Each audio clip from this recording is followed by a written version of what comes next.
शेर ने स्याहों के सामने चंद सेकंड्स में हमला करके कुत्ते का शिकार कर लिया। भारतीय मीडिया के मुताबिक भारतीय रियासत राजस्थान के रतनबोर नेशनल पार्क की एक वीडियो सोशल मीडिया पर इंतहाई तेजी से वायरल हो गई, जिसमें देखा जा सकता है कि किस तरह सयाहों के सामने शेर ने कुत्ते को चंद सेकंड्स में ही मार डाला।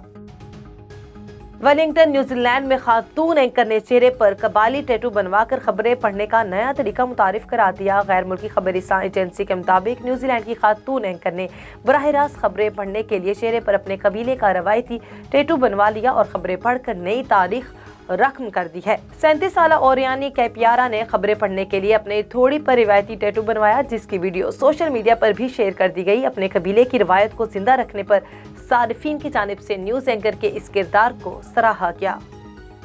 भारतीय रियासत बहार के डायरेक्टर जनरल ऑफ पुलिस ने अजीबो गरीब बयान दिया है कि वालिदैन की रजामंदी के बगैर शादी करने वाली लड़कियां कत्ल कर दी जाती हैं। भारतीय मीडिया रिपोर्ट्स के मुताबिक समाज सदरा अभियान के स्टेज से GPS के सिंघल ने कहा कि हमने ऐसे वाकयात देखे हैं जहां लड़कियां वालिदैन की रजामंदी के बगैर शादी के लिए अपना घर छोड़ देती हैं। इनमें से बहुत से लोग मारे जाते हैं, जबकि दीगर को जबरी तौर पर जिस्म फरोशी पर मजबूर किया जाता है। उनका कहना था कि मैं वालिदैन से दरख्वास्त करता हूं कि वो अपने बच्चों के साथ बाकायदगी से बातचीत करें, उन्हें अच्छी इक़दार सिखाएं, उनके जज्बात को तस्लीम करें और समझने की कोशिश भी करें और अपने खानदान को मजबूती से बनाएं।